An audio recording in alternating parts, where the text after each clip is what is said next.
Alors, qui se lasse?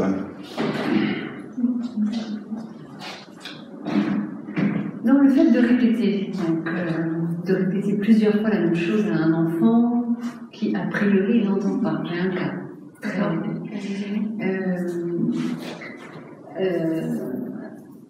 Souhaite rester à l'espace du possible une semaine de plus. Je dis non une fois, non deux fois, non trois fois. Quatrième fois, je lui explique pourquoi. Tu fais une colo. Bon, différentes façons de dire non. Donc, j'ai l'impression, au regard de ce que tu m'as expliqué, parfois de changer d'angle, ou même de la distance. Mais je crois qu'il a peut-être posé 50 fois sa demande de rester là une semaine de plus, et enfin, c'est non. Et voilà, je me demandais l'explication, est-ce qu'elle est toujours nécessaire? Est-ce qu'on n'est pas parfois à un moment où on dit non, point, enfin, après avoir expliqué, après avoir... Vous avez répondu à votre question. Mais si le non marche toujours pas à l'enfant, il est quand même, moi je le sens quand même pas satisfait, pas bien avec ça. Enfin... Et vous avez dit, en fait, si vous avez écouté ce que vous avez dit, vous avez donné beaucoup de réponses à ce que votre question, en fait. Dans ce que vous avez dit, vous avez répondu énormément à vos questions. Bon, on va y revenir. On va tester. Ok, t'es l'ado, je suis la maman. Vas-y. Ah maman, moi je veux rester une semaine de plus. Hein. Vraiment, c'est trop cool. Mais en plus, mes potes, ils arrivent la semaine prochaine. Ok. Mais tu sais que c'est pas possible et que la semaine prochaine, tu pars en colo. Ah bah, tu dis tout le temps que c'est pas possible, c'est pas français. Non, enfin... Ouais, mais la colo, en fait, j'ai réfléchi. Je préfère rester ici, moi. D'accord, j'entends. Comment tu te sens quand on te dit que tu pourras pas rester la semaine prochaine? Qu'est-ce qui se passe en toi? Ah bah, je me sens hyper en colère. Mais moi, je veux rester ici. Ok. Et derrière ta colère, il y a quoi? Qu'est-ce qu'il y a? Est-ce que tu te sens triste aussi? Ouais, je me sens triste parce que je vais pas pouvoir voir mes potes, mes copains. On se voit pas souvent. Il y a qu'ici qu'on je peux les voir. Ici, c'est vraiment le lieu où on se retrouve. Oui, je me sens triste. Je me sens triste et en colère. Ok. Est-ce que tu sens aussi de l'inquiétude parce que tu dis que si t'es pas là cette année, tu risques de plus avoir les liens et que l'année prochaine, ce sera plus tes amis? Il y a peut-être de ça? Peut-être, je sais pas. Ça, je sais pas.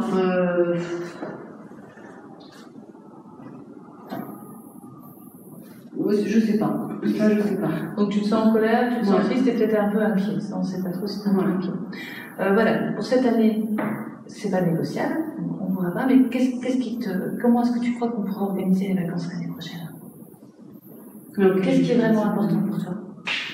Oui, mais moi, en fait, tu vois, c'est quand même cette année-là que j'ai envie, parce que l'année prochaine... J'ai entendu. Ouais, je suis dans mes limites. Cette année-là, c'est là, tu vois, la semaine prochaine. Moi, l'année prochaine... Je suis vraiment... j'entends vraiment à quel point tu es déçue, à quel point tu es en colère, à quel point tu es triste, mais il y a des choses qu'on ne va pas pouvoir modifier. Je fais du mieux que je peux, tu le sais, on a une organisation, on l'a créée il y a 6 mois, parce que c'est ce qu'on avait à faire. Qu'est-ce qu'on peut faire pour que l'année prochaine, on puisse nourrir tes besoins? D'être avec tes amis au moment où tu as envie d'être. Ouais. D'être là l'année prochaine à la bonne période. D'accord. Alors, il faudrait que tu puisses voir avec tes amis quelle est la bonne période. Est-ce que c'est mieux la première semaine du mois d'août? Est-ce que c'est ça que tu préfères? Ouais. Oui, c'est ça. Ils sont là tous plutôt les 15 premiers jours d'août. Ok. Comment tu te sens maintenant? On m'a rassurée pour l'année prochaine, mais quand même, j'aimerais bien rester cette semaine. Cette année, ce ne sera pas possible. Mais l'année prochaine, on fera le point en janvier, février, pour vraiment que tu puisses construire des vacances les plus adaptées, que ce soit sain dans l'organisation pour moi comme pour toi, et que tu puisses repartir. Super. Wow, c'était très beau. Voilà, je me sens plus calme en tant qu'enfant. Mais oui, mais en fait, tu sais que souvent, on se sent agressé par les propos de l'autre. On est agressé, comme on ne peut pas y répondre, je dis mais je te l'ai dit, c'est pas possible, sauf qu'on est encore dans la même réaction, dans la même réponse. Tu peux pas changer, je sais pas, j'ai gardé une carte, hein. Tu resteras pas la semaine prochaine, on rentre et tu iras en colo. C'est non négociable parce que les choses elles sont posées. Mais derrière, je t'ai écouté, j'ai écouté tes besoins et j'ai essayé d'identifier en quoi, tu vois, ton bagage émotionnel qui était en trop plein. Donc tu seras frustré. Parce que je t'apprends à grandir, et qu'en plus je peux pas modifier la réalité. Moi aussi parfois j'ai envie de faire des choses, je peux pas les faire. Et en te montrant ce cadre que je tiens bah, je tiens et je te montre qu'il y a des engagements, qu'il y a des choses qu'on ne peut pas négocier, mais j'accompagne à t'identifier comment tu te sens et je te donne des outils pour pouvoir co-construire quelque chose où tu nourriras toi-même tes besoins. Oui, très bien. Moi, j'ai juste une question. Si par exemple cet enfant, il y a son amoureuse qui est dans le groupe, mais il n'ose pas dire à sa maman. Ouais. Il y tient absolument. Mais donc la maman n'a pas tous les éléments. Et la Et maman, elle voit que son fils, il est vraiment. ce qui est extraordinaire, c'est que vous n'aurez jamais tous les éléments. Jamais. Tu ne sauras jamais ce qui se passe dans la tête de ton gosse. Ni de ton mari. Ni de ton père. De personne. Et là, c'est ça qui est extraordinaire. C'est pour ça que je pose des questions. Je ne suis pas triste, tu es en colère, ou tu m'embêtes. Enfin, tu vois, je suis pas dans le tube. Est-ce que tu te sens? Tu vois la différence? Et là, est-ce que tu te sens inquiet? A priori, c'était pas de l'inquiétude. Mais c'est possible aussi qu'un enfant un adolescent qui n'a pas de confiance en lui, il se dit, si je suis pas là au bon moment, j'ai trop galéré à avoir des copains, à avoir des stabilités, à être bien, si je zappe un truc, je suis foutu. C'est possible, hein. Là c'est pas le cas a priori, mais c'est possible que ce soit ça. Et c'est possible effectivement qu'il y ait une amoureuse et qu'il y ait une histoire derrière. On sait pas, c'est pour ça que poser des questions, en posant des questions, vous pourrez, parce que en plus tu disais, tu te sens mieux après. Alors qu'au départ, on ne sait pas qu'on va pas bien réagir, c'est l'impression que notre mère elle fait n'importe quoi et qu'elle le fait exprès et qu'elle ne fait pas d'effort pour nous. Enfin, ça va. Ce qui se passe aussi, c'est que très souvent, quand on a du mal avec un enfant à lui interdire quelque chose, c'est parce que nous, on nous l'a interdit en fait. Il y a une blessure par rapport à ça. Donc, dire non à ton enfant, par exemple, en fait, c'est souvent ce que à toi tu dis. Quand tu as du mal à dire non à ton enfant, c'est qu'on t'a dit non à toi. C'est tout, c'est aussi bête que ça. Et tu as un conflit entre ce que tu veux toi, ce que tu aimerais toi, la petite fille aurait aimé, et ton rôle de parent en fait. Voilà. Et quand tu parlais de ton enfant, on aurait dit qu'on parlait de ton histoire en fait. C'était vraiment, on voyait que tu le vivais, que tu as déjà vécu ça. Et donc, t'es coincé entre une blessure qu'on n'a pas réglée enfant, voilà, qui n'est pas tout à fait résolue, et merde, il faut la recréer à son fils. Tu vois? Et en fait, dans ce qui n'est pas résolu à nous, on le reprojette sur l'enfant, quoi. Donc, alors que si tu n'avais pas eu de blessure, tu aurais dit, il n'y a pas de souci, quoi. Tu n'aurais pas senti tu fais ton rôle de mère et puis c'est tout, quoi. C'est comme ça. Voilà, c'est toi la mère, c'est pas lui. Donc, c'est toi qui paye les vacances, c'est toi qui. Il faut un enfant doit rester quand même son rôle d'enfant. Pour moi. Oui, mais moi je suis d'accord. Par contre, c'est vraiment. Il doit rester. Je suis restée dans ce que tu avais dit, hein. Ouais. Mais c'est hyper important qu'il puisse verbaliser sa tristesse, sa colère, son inquiétude, ses peurs, parce que ça l'aide à se construire à l'intérieur. Derrière, de quoi tu as besoin? De stabilité, d'amitié, de tendresse, d'amusement, de plein air. C'est vraiment important qu'ils puissent, parce que c'est en leur donnant les outils. C'est pas juste. C'est la différence vraiment, je pense, entre autorité et pouvoir. Quand on répète, on dit non, tu es dans le pouvoir. Je pense qu'on est dans l'autorité, donc construire quelque chose d'aussi au niveau de l'autonomie, quand on accompagne nos enfants, nos ados, à identifier ce qui se passe en eux. Là, on n'est pas que dans le pouvoir, on est dans je t'apprends à grandir, je t'apprends à identifier ce qui est juste pour toi. Ah oui, voilà, j'ai besoin d'amitié, j'ai besoin de stabilité, j'ai besoin de nature, j'ai besoin de jeu. C'est vraiment, je pense que c'est les deux, c'est pas l'un ou l'autre, c'est vraiment les deux. En fait, en tant que parent, c'est la phrase qu'il faut se garder. Je suis là pour t'aider à grandir, c'est une responsabilité. Et comment je peux le faire le mieux, en fait, comment je t'aide à grandir. Voilà, c'est une responsabilité, je ne peux pas faire plus que ça. Lui, il a sa responsabilité aussi, il peut refuser de grandir. Et vous faites votre boulot, faites votre boulot le mieux possible, après lui, il ne fait pas son boulot, c'est le sien. C'est drôle parce que j'ai du champ de grandir pour pas faire. Ouais. Tu veux venir faire la conférence avec nous? Pardon? Tu veux venir sur scène avec nous faire la conférence? Non. Et tu peux expliquer ça, c'est important pour toi de. Non, mais c'est parce qu'il y a un copain avec les Espaciens du début du mois je les connaissent. Moi, c'est une commission de t-shirt. Voilà. Mais ce que je viens juste de passer par le sauna, parce que c'est plus facile. Et j'ai rencontré deux femmes qui m'ont demandé pour rentrer, c'est rigolo. Et pour la deuxième fois cette année, j'ai dit non, parce que j'avais prévu autre chose, et là, j'avais prévu de venir là. voilà. Puis je sais que... Alors, est-ce que le nom de l'enfant, ou le nom à quelqu'un que je connais tous les deux, je les connais tous les deux. Mais c'est quoi la question derrière ce que tu es en train de dire? Est-ce que c'est le nom à un enfant ou un adulte, c'est pareil, quelque part? C'est intéressant ta question. Pour moi, Je ne sais pas la réponse. Hein, pour moi, c'est la même chose. L'adulte est un ancien enfant. Donc le nom peut être plus fort chez un adulte que chez un enfant. Parce que si l'adulte gardait une réaction au nom, en fait, elle s'est amplifiée. Imagine qu'on a eu nom à un enfant, il a bloqué le truc. Tu vois, il a bloqué il n'a pas apprécié qu'on lui dise non. Il le garde, il grandit avec, il devient adulte. La prochaine fois que tu vas lui dire non, ça va être violent. Parce qu'il y a toute cette colère qui s'accumule pendant des années, qui sort d'un coup. Donc le nom, c'est vrai que le nom d'un adulte, ça peut être beaucoup plus violent que dans un enfant. Je lui dis gentiment. En fait. Mais c'est pas une question de dire gentiment ou non, c'est que ou pas gentiment. L'important c'est aussi de prendre conscience que derrière un non, il y a un oui. Je te dis non pour cette année, mais je te dis oui, nous allons réfléchir ensemble. Et c'est quand on voit le non en mur, quand on voit le non en obstacle à la relation à l'autre, qui devient dangereux le non. Derrière chaque non, il y a un oui. Oh, c'est beau. Ouais, moi je suis à l'admiration. C'est vrai, ça peut aider là, je vais essayer de mais c'est parce que tu vois, parce qu'en fait, on est la plupart du temps dans c'est comme ça, c'est pas autrement. Ralentissons, regardons, prenons du recul, explorons. On pense toujours, oui, non, blanc, noir, bah, attention, étoile, sable, j'en sais rien, moi, matière, feutre, rouge. Oui, non, si on fait ça, c'est qu'on nous habitue comme ça. Oui, bah, grandissons, soyons responsables de nous libérer de nos habitudes. Et plus on accompagne les gamins ils sont flexibles. Hein. Vous leur dites ça 2-3 fois, ils ont les outils, ils se débrouillent. Hein. Pour moi, il n'y a pas toujours un oui derrière. Bah vas-y, on y va. Les questions de sécurité avec les enfants. D'accord, oui, vas-y. Une exemple. Tu ne te mets pas en insécurité, tu fais un...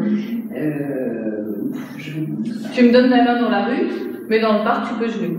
Tu me donnes la main dans un endroit où il y a la circulation. Dans un endroit sans circulation, tu la sécurité, c'est un concept... mais on va dans le concret pour qu'on puisse voir vraiment s'il y a des vrais noms. Mais en fait, le concret, il a évolué tout au long de l'âge de ma fille aussi, oui, en même temps. Ah oui, d'accord. Ne mets pas les doigts dans la prise. Bah déjà, l'inconscient ne connaît pas la navigation, donc ton gamin, il entend mettre tes doigts dans la prise. La prise, elle était bouchée pour un tel. Voilà, donc tu bouches les prises, là c'est tout. Enfin, à un moment, on ne peut pas non plus chercher midi à 14h partout. Tu bouches les prises et tu sécurises par toi-même. Donc, il faut accompagner, même si c'est des noms, il faut accompagner aux conséquences des responsabilités. Un nom, alors qui sera à venir, enfin une question de sécurité qui sera à venir, c'est qu'il ne prendra jamais la route. C'est non négociable, tu ne prendras jamais la route après avoir vu ou partagé une soirée avec des amis. Tu te débrouilleras toujours pour que vous organisez entre vous, il y en a un qui ne boit pas, et voilà, ça c'est non négociable pour moi. Sinon, donc tu montes en voiture en positif parce que notre inconscient, vous savez, un exemple bien connu, ne pensez surtout pas à un éléphant rose. Pourquoi un éléphant rose? Vous avez tous un éléphant rose. Donc à chaque fois qu'on dit à un gamin ne cours pas, ne fais pas ci, ne fais pas ça, ne marche pas sur l'herbe, marche sur l'herbe, ne frappe pas ta sœur. Donc là, tu prends la voiture, tu conduis, et tu montes dans une voiture. Enfin, tu conduis si tu es sobre, c'est-à-dire 0 ou d'alcool. C'est vraiment dire ce qui se passe. Et tu montes dans la voiture de quelqu'un qui est sobre. Moi, je me fais avoir encore. Oui. Et sobre, faut dire, hein, parce que sobre, oh non, maman, tu vas bien, ça va. Non, tu vas bien, ça va. Tu dors sur place. Donc tu dors sur place. Mais c'est pas un nom, c'est comment est-ce que face à une situation, je peux réagir autrement. Tu m'appelles, je vais te chercher. Oui, c'est un nom dans ma tête, dans l'idée que ces questions-là, c'est effectivement non négociable.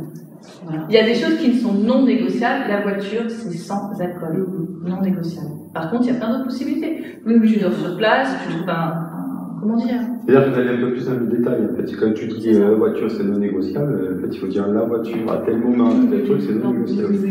Et en fait, c'est vrai qu'en détaillant davantage les choses, ça ouvre un peu plus la raison. Mais on a tendance à dire des généralités. C'est exactement pour ça que ça bug, parce que eux, ils entendent ce qu'ils veulent. Enfin, tu vois, c'est ce qu'on a travaillé tout à l'heure en atelier. Hein. Si on se comprend, on a de la chance. Hein.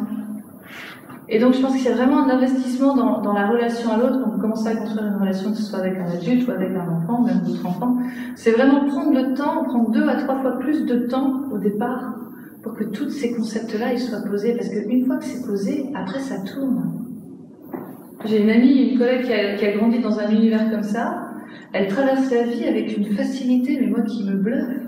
Et ses parents, c'est ce qu'ils ont fait. Ok, maman, papa, je vais dormir chez mon petit copain, j'ai 13 ans. Donc les parents, plutôt que de dire non, c'est trop jeune, ok, qu'est-ce qui va se passer? Et en fait, naturellement, comme on lui a posé des questions tout le temps, elle a pu mesurer les conséquences de ses actes. Il n'y a pas d'interdiction. Parce que si tu es éduqué au respect de toi, si tu es éduqué au respect de ton corps, tu fais pas n'importe quoi. Oui, c'est ça. Je veux dire qu'il n'y a pas de règle stricte. En fait, quand tu rassures l'enfant, en fait, il faut que l'enfant se sente rassuré. Il est rassuré quand les choses sont très claires. En fait. Donc quand tu lui poses des choses très claires, il sait ce qu'il peut faire, ce qu'il ne peut pas faire, ça le rassure. Donc, à partir de là, le problème c'est qu'on n'est pas très clair dans ce qu'on dit aux enfants, aux adultes entre nous. On pense que l'on comprend des choses, en fait on ne dialogue pas assez. On voit beaucoup ça dans les couples. On va dire quelque chose, en fait on n'approfondit pas et l'autre, on ne vérifie pas que l'autre a compris un peu ce qu'on a dit. Bon, c'est un peu la CND, hein. Est-ce que tu as compris ce que je suis en train de dire? Donc chaque fois qu'on parle, on devrait vérifier que l'autre a compris, parce que souvent il comprend à côté de la plaque et ça commence à créer un quiproquo. Voilà. Et après, la relation peut partir de l'aile juste pour un quiproquo. Et avec les enfants, on fait pareil. Donc une fois que vous êtes très précis, vous expliquez les choses, ça sécurise beaucoup l'ambition. Oui. Pour un adulte, c'est pareil. Ouais. Et puis à la rigueur, c'est la question la plus juste, c'est pas t'as compris? Parce que là, si je vous dis vous avez compris, tout le monde va me dire oui. Sauf que il y a très peu de chances que vous ayez tous compris la même chose. Il y a très peu de chances que vous ayez compris ce que Christophe a dit et très peu de chances que vous ayez compris exactement ce que j'ai dit. Comme elles n'ont pas compris ce que j'ai dit, alors je répète. On est exactement dans le cas en poil. On va les faire répéter. Est-ce que non, vous mais avez compris la question, qu'est-ce que vous avez compris? C'est qu'avez-vous compris? Qu'avez-vous compris de ce que je viens de dire? Voilà, c'est très intéressant. Tiens, on va vous faire travailler. Ouais. Qu'est-ce que vous retenez? Qu'est-ce que vous avez compris? Waouh! Ça sert à rien d'interdire. Je suis impressionné. En positif, parce que ça sert à rien. Il faut poser un cadre et puis s'assurer que tu as compris, pour être sûr que du coup on est sur le même fonctionnement. Parce que si ça c'est pas posé, forcément, on imagine que l'autre il pense telle ou telle chose alors qu'en fait il a dit de penser ça. Ouais. Et c'est ça qui fait que la relation, quelquefois, parent-enfant ou couple peut s'apposer. C'est ça. Rappelez-vous que vous êtes toujours en train de projeter que l'autre pense comme vous, qu'il voit comme vous, qu'il devrait penser comme vous, qu'il devrait agir comme vous. On fait tout le temps ça, tout le temps. Et donc quand l'autre ne le fait pas, on ne comprend pas. Ou on s'imagine des choses. Au lieu de demander, mais pourquoi tu as fait ça? Il va vous dire, j'ai fait ça parce que... En fait, les gens font tout ce qu'ils font, ils ont une raison très précise pour le faire. Très précise. Je vous donne un exemple. Je pose... ma compagne pose son verre à un endroit. Elle, son exemple, c'est je prends un verre. Une fois que j'ai mis dedans, je mets la vaisselle ou je le range. Voilà, qu'on le voit plus, qu'il disparaisse. D'accord? Moi, je ne suis pas comme ça. C'est-à-dire que moi, je prends mon verre, je bois, je le laisse sur la table, dans un coin, et puis je m'en vais. Et le soir, peut-être le soir, je vais le ranger la vaisselle. Donc, et pourquoi je fais ça? Elle me dit, mais il faut que tu ranges la vaisselle, tu bois, tu le ranges. Parce que c'est comme ça qu'il faut faire. Il n'y a pas de discussion. D'accord? Moi, je dis, mais pourquoi toi tu fais ça comme ça? Mais parce que moi, je fais ça comme ça parce que je veux voir de l'ordre, et parce que quand je vois un truc qui passe à sa place, je me sens pas bien du tout. J'ai l'impression qu'il y a du désordre, je me sens sale, ça me plaît pas du tout. Ok, bon. Alors demande-moi pourquoi je fais ça. Et pourquoi tu fais ça? Ben moi, parce que je suis feignant, je suis écolo, et j'ai une esprit écolo, donc je ne veux pas laver le verre 2 fois. Et en plus, je sais que je vais revenir dans 2 heures pour boire ce verre, donc je vais faire ranger, le remettre, tout ça. Ça me paraît stupide. Voilà, pour moi, c'est une stupidité totale. Donc je ne vais pas le faire. Vous voyez? Qui a raison, qui a tort? La fin.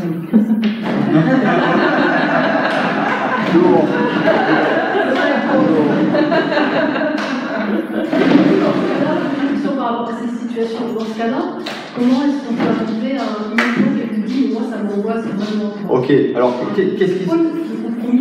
Alors, en fait, on m'a négocié. Et qu'est-ce qui est vraiment important pour toi? Si vraiment ça t'angoisse énormément, et que moi, puisque je t'aime, je vais faire cet effort-là. D'accord? Je vais faire cet effort-là de le ranger parce que je vois que ça t'angoisse énormément. Mais est-ce que ça t'angoisse énormément ou c'est juste une habitude que tu as? Est-ce que tu peux pas concilier que pour un jour, le verre, il reste là? Voilà. Mais, non. Par contre, elle me dit, ben, d'accord, tu t'engages quand même le soir que tu le ranges. Ok. Donc on a trouvé un compromis. Mais on a discuté. En fait, ce qui est important, c'est que tu comprennes l'autre, pourquoi il fait des choses, quoi sa vérité à lui, ou son... Oui, c'est vachement important parce que sinon on imagine la chose, et quand on imagine la chose, on est souvent à côté de la plaque puisqu'on imagine à partir de notre point de vue, qui est différent. D'accord? C'est là où il faut toujours vous remettre en question. Puis il y a aussi la possibilité de garder le verre toute la journée, mais pas de le laisser au milieu de la table. C'est de le mettre contre le meuble ou contre le mur. Qu'il soit moins en évidence et que... En fait, il y a plein de possibilités. Ouais. Il y a plein de possibilités. Mais on se prend la tête là-dessus. Parce qu'on veut que l'autre fasse exactement comme nous on veut. Voilà. C'est un jeu de pouvoir en fait. C'est pas de l'amour. Quand on est là, on n'est pas dans l'amour. On n'est pas dans la compréhension, dans l'écoute de l'autre. On est dans le jeu de pouvoir. Je veux que tu fasses comme ça. Voilà. Point barre. Donc, on le fait parce qu'on sait que si on ne le fait pas, il va se passer ci, on va se passer ça. Mais en fait, à l'intérieur de nous, on va lui en vouloir à la personne. Et petit à petit, avec plein de petites choses comme ça toute la journée, à la fin, vous n'aimez plus votre compagnon ou votre compagne, vous ne savez pas pourquoi.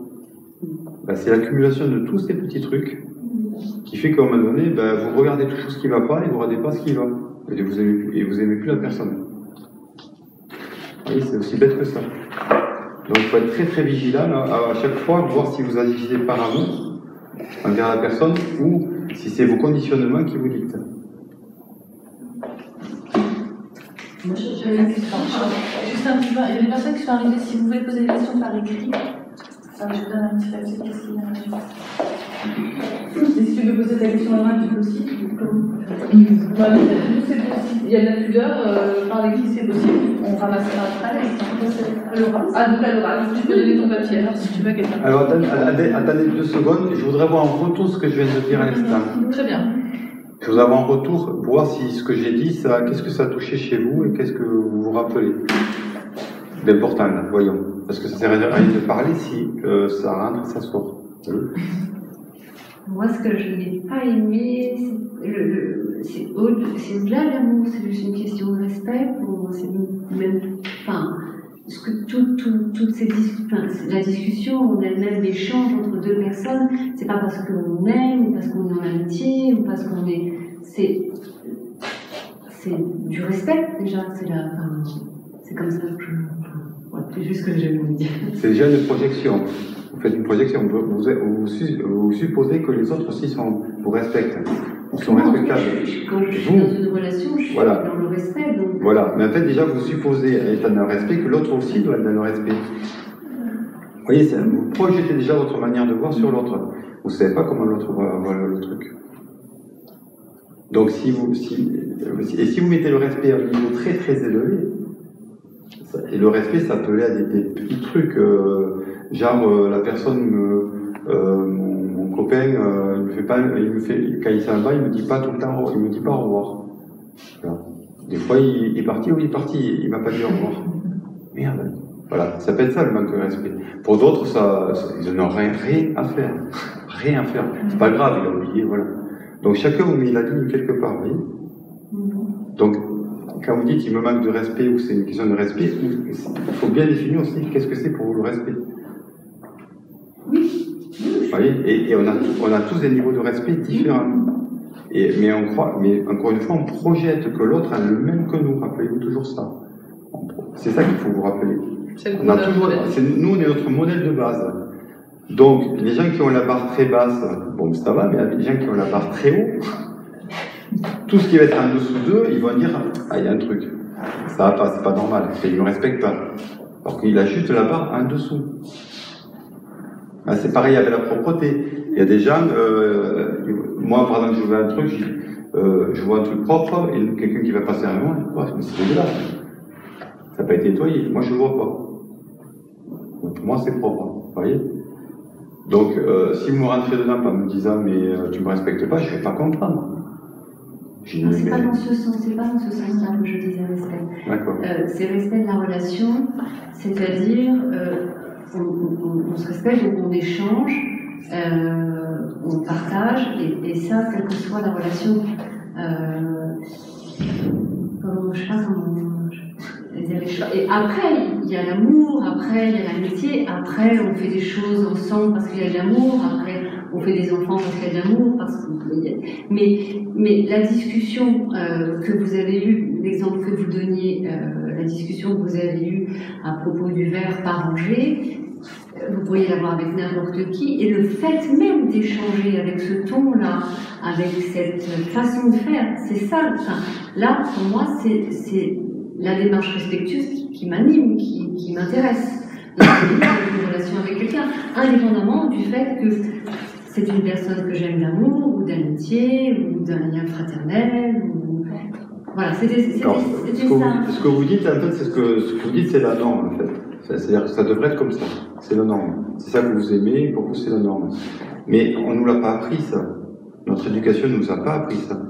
Et sur le parent que vous avez eu, vous ne l'avez pas appris. C'est ça que vous devez comprendre. C'est-à-dire, vous mettez tout le monde. C'est comme si vous disiez que tout le monde devrait être comme ça. Et c'est pas le cas. C'est pas le cas. C'est même ce que vous dites, c'est à un niveau assez élevé, spirituellement élevé.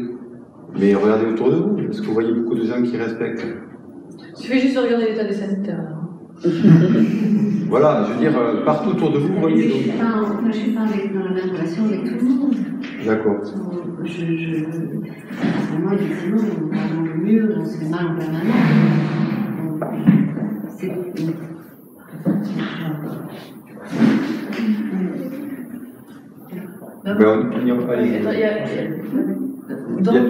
Il y avait Demoiselle qui avait posé des questions. Pas le verre. C'est pas là-dessus. Alors on finit là-dessus. On finit sur le verre. Et après, ouais, ce qui me venait, c'était justement l'émotion qu'il y a déjà au moment où on te dit mais c'est dégueulasse ce verre. Moi, c'est ça que j'arrive pas à gérer. Pour prendre distance et continuer de questionner l'émotion forte et puis qui va dans le sens de voilà, c'est dégueu. Ça, c'est super dur. Parce que tu te sens agressé. Voilà. Face à l'agression. Alors que ça ne te concerne pas du tout. Hein.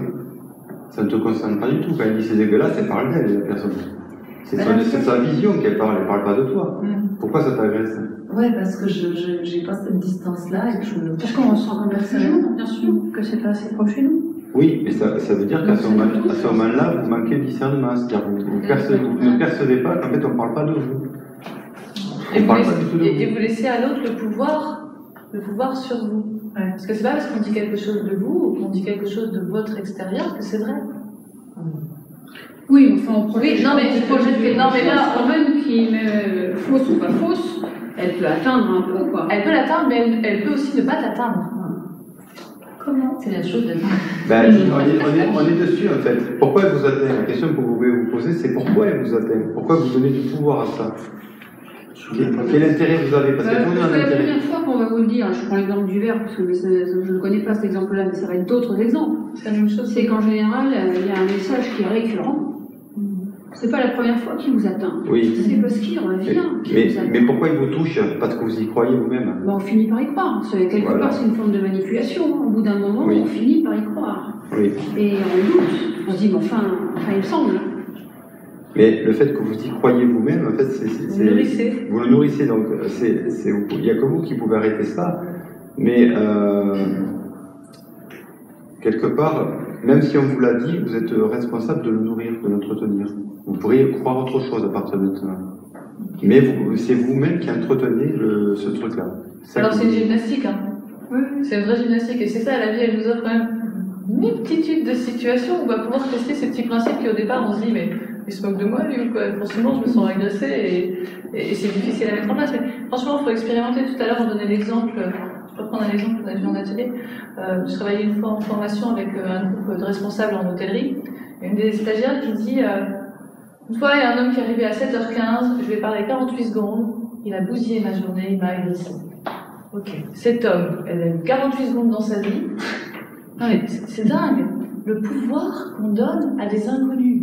La personne elle débarque, elle passe 48 secondes, elle te fusille, elle te dit 2 trucs méchants, elle s'en va, après tu râles sur toi, tu râles sur les autres, tu as perdu confiance en toi. C'est pas l'exemple du père, mais c'est la même chose. Quel pouvoir on donne à l'autre? Bon, je crains pas, hein, il y a plein de moments où je me sens déséquilibrée, dans des situations inconfortables, mais l'avoir en tête, c'est quand même vraiment une gymnastique. C'est-à-dire, quel pouvoir je donne à l'autre? Pensez à cet exemple-là, 48 secondes, quelqu'un, il bousille ta journée. Et il bousille la journée, si t'es dirigeant, il bousille la journée de toutes les personnes que tu diriges, ou tes élèves, ou quoi. Quel pouvoir je laisse à l'autre? Ça s'appelle vraiment, en fait, une chose ne vaut que par l'importance qu'on lui accorde. Oui, Moi, je suis en genre de mail, une chose ne vaut que par l'importance qu'on lui accorde. C'est pas parce que quelqu'un dit quelque chose de toi, En fait, j'ai eu un mail comme ça, un matin à 9h, de quelqu'un que j'ai jamais vu, c'est sur un autre site, où dans mail, ça commence par merci d'avoir fait telle chose, et à l'avenir, j'aimerais que ce soit traité sans que j'ai besoin de relancer un tel, merci de faire comme ci et comme ça. D'accord. Ben écoute, tu t'es fait du bien. Voilà. Donc après, option 1, option 1, c'est j'observe. Voilà, j'observe que ça m'a un peu gonflé. Donc je peux ou prendre le téléphone et lui dire, tu sais tes mails, tu te les gardes. Parce que voilà, ça marche, t'es juste égal à moi. Donc j'ai traité dans mon laps de temps qui m'était imparti, possible, et clairement c'est pas une priorité, parce que comme tout, on a des priorités à gérer, on fait comme on veut. Donc option 1. Donc moi j'observe chez moi comment ça se passe. L'option 2 c'est, bon je vais lui faire un petit mail tout pourri, pour dire, mais du coup c'est un écrit. Donc du coup ce sera mail contre mail. Option 3, je vais respirer, ça va se passer, puis du coup, ça va se passer. Effectivement, ça se passe. Oui, ça se passe. Ça se passe. Voilà. J'ai pas eu besoin d'aller fumer 4 cigarettes, d'aller crier dehors, ni rien. Mais il y a quand même l'effort de observer et observer tout ce qui se passe. C'est répondre plutôt que réagir. Ouais. Je prends la distance et je regarde les possibilités. Et là, t'en as vu 3. Si on travaillait sur le cas, on en aura. Mais rien que déjà d'en avoir 3, dites-vous, effectivement, je vais essayer de trouver 3 manières différentes. Répondre plutôt que réagir. Réagir, je suis dans l'instant, je suis dans l'immédiatité, je suis dans la fight. La réponse, je prends du recul. Donc cela dit, avant, j'aurais quand même fait option 1, je l'appelle et je la trouve. Mais je me suis calmée. Il pourrait aussi y avoir l'option, elle a raison, je suis pas à la hauteur, je suis vraiment pas bonne, ce poste il serait mieux pour quelqu'un d'autre, j'espère qu'elle va pas en parler à moi. Tu vois, il y a aussi le truc. Ah non, mais j'ai oublié le détail qui tue, c'est qu'elle a mis en copie ma chef et le commercial. Donc je me suis dit, oh, mais dis donc la méchante, elle a envie que je me fasse taper. Donc attendons que la chef vienne me taper, si jamais. Et puis on va bien rigoler. Mais toi, t'as pas perdu confiance en toi. Il y a des gens qui. Moi, j'aurais reçu un truc comme ça il y a 10 ans, je me serais liquéfiée, quoi. Non, parce que là, je suis plus là-dedans. À une époque, j'aurais pu me dire, ah, mais maintenant, je m'en fous. L'idée, c'est que c'est nous qui nous donnons de la valeur aux choses. Comme tu as dit, c'est nous qui nous donnons de la valeur aux choses. Si on donne beaucoup de valeur à quelque chose, ben, automatiquement, l'impact émotionnel est fort. Hein? Donc, quand quelque chose vous touche comme ça, c'est que vous y avez donné beaucoup d'importance. Et pourquoi vous avez donné beaucoup d'importance? Parce que vous attendez quelque chose, vous avez un désir derrière. Toujours un désir d'être reconnu par papa, par maman, ainsi de suite. Toujours des désirs. Donc, chaque fois que vous avez une émotion forte, regardez en fait qui est le désir qu'il y a derrière. Et souvent, vous allez vous retrouver en tant que petite fille en train d'attendre qu'on répare quelque chose ou qu'on vous donne quelque chose, ainsi de suite. Et c'est plutôt, donc c'est plus intéressant d'aller travailler derrière, parce que si vous ne le faites pas, ce travail derrière, vous allez chaque fois répondre émotionnellement. Ça va se faire, vous allez répondre émotionnellement. Parce que c'est pas réglé. Et c'est ce qui fait qu'il y a des personnes qui disent, c'est pas possible, je rencontre toujours des gens, et c'est toujours la même chose. Avec comme mon père, Et mon premier partenaire, c'était comme ça. Et mon premier groupe de pléiades, c'était la même chose. Et il y a des gens, ils ont 50, 60 ans. Ils sont encore dans cette histoire de pourquoi c'est toujours sur moi que ça tombe. Bah, si c'est toujours la même chose, c'est peut-être ton regard. Pour reprendre votre atelier, comment dans cet exemple-là, si je peux continuer, rester en lien avec la personne et créer du positif, même si moi, à ta place, je ne sais pas comment j'aurais réagi, mais j'aurais du mal à garder, avoir complètement écarté ça et à continuer à aller de l'avant dans la relation avec cette personne-là. Et en même temps, professionnellement, c'est ce qui est important. Et pourquoi c'est important tant que ça la relation pour toi? Si c'est une relation professionnelle, on est souvent interdépendants dans la relation professionnelle. On doit faire avancer des choses ensemble, on doit construire des projets. Et pour continuer d'aller de l'avant dans la relation dite professionnelle, je ne vais pas faire comme si la personne n'existait plus parce que. Pourquoi? Ouais, bah, ça dépend du degré d'engagement avec la personne en question. Moi, il se trouve que c'est quelqu'un sur un autre site, avec qui on aura toujours des échanges pareils, même si accidentellement je peux aller sur le site en question. Mais au pire, je me dis, même si je devais la voir un peu physiquement et que ça revient sur le tapis, je pense que je lui ferai un petit. Comment dire? Tu vois, une petite réflexion, une petite phrase, un truc. Je veux dire, tu sais, si je ne gère pas en l'occurrence de non-conformité dans les 48 heures, s'il y a telle chose, j'imagine bien que toi, t'aimerais bien que je fasse vite, machin, mais on est tous débordés, on fait tous comme on peut. Donc c'est pas contre toi. Tu dirais comme ça. Il y a des manières, il y a des manières de reprendre le lien avec l'autre, et moi je pense qu'effectivement j'aime bien que tous les liens soient bien posés, parce que c'est important pour moi, encore. Mais je me suis rendu compte aussi que plus tu justifies, plus tu donnes des outils, bah plus l'autre il prend tes phrases et dit comment ça va, mais moi aussi, et puis en fait l'autre c'est toujours plus que toi. Donc il y a cette question en disant bah voilà, effectivement j'ai vu que c'était inconfortable pour toi, de quoi tu aurais besoin pour que ce soit confortable? Et là, les gens qui râlent, eh ben souvent ils savent pas te répondre. Parce qu'ils sont pas capables, ils se sont pas posé la question de leur responsabilité dans le timing, dans l'organisation. Et ce qui se passe, c'est que quand on leur renvoie la question, c'est facile de reporter sur l'autre, mais quand on leur renvoie la question à eux, il n'y a plus rien. Et t'as plus besoin de te justifier ou de dire quoi que ce soit, tu dis, ok, de quoi tu aurais besoin? Ça veut pas dire que tu vas répondre à son besoin, on revient tout à l'heure. Mais juste, et là, souvent, l'autre il te regarde. Et puis il repart après sur tout ça, de quoi tu aurais besoin? Ça, c'est une technique de communication. Mais si vous voulez, par contre, travailler sur vous par rapport à ça, ce qui est intéressant, c'est de se demander, c'est pourquoi j'ai du mal au fait qu'une relation se passe mal, en fait. Pourquoi ça me touche autant? Ah non, mais moi là, je Non, mais j'ai parlé à. C'est quoi ton truc? À Sabine. C'est pas de mal en soi. Tu as dit, bon, ben. C'est intéressant professionnellement d'aller de l'avant ensemble plutôt que d'aller de l'avant en étant. Pour construire du positif dans le. Oui, mais ça peut arriver. Idéalement. Ça peut arriver que tu t'entendes pas avec ton collaborateur. Ah oui. Ça peut arriver. Et dans ce cas-là, c'est qu'il se passe quoi alors? Bonne question. Comment tu te sens, toi, ça se passe mal? Voilà, par exemple, je travaille dans un petit open space, on est 5. Eh bien, il y a une personne avec laquelle j'ai la sensation d'avoir essayé beaucoup de choses pour aller de l'avant. Il y a un moment où je peux plus, donc moi je me protège et on s'en tient là, voilà. Et après j'essaie toujours. Et l'autre personne, pardon. Alors du coup, on va faire une espèce de dialogue, excusez-nous. Mais alors du coup, comment elle fait l'autre personne? Est-ce que elle fait un effort? Est-ce qu'elle s'investit? C'est que d'un côté. Je crois qu'on a pris nos marques. Donc ça s'appelle je t'aime pas, moi non plus. Voilà. Non, pas forcément aller jusque-là, on peut juste dans mon ça, il n'y a pas d'affinité. Non, on n'a pas d'affinité, on bosse ensemble, mais il ne sort rien de notre travail en particulier, il n'y a rien de très. Pas de valeur ajoutée. Pas de valeur ajoutée, c'est un peu stérile. Bon, voilà, on le sait, et quand on a quelque chose. Et vous arrivez peut-être à aller manger ensemble ou rien, machin, un café, rien, on s'est mis historialement, quoi.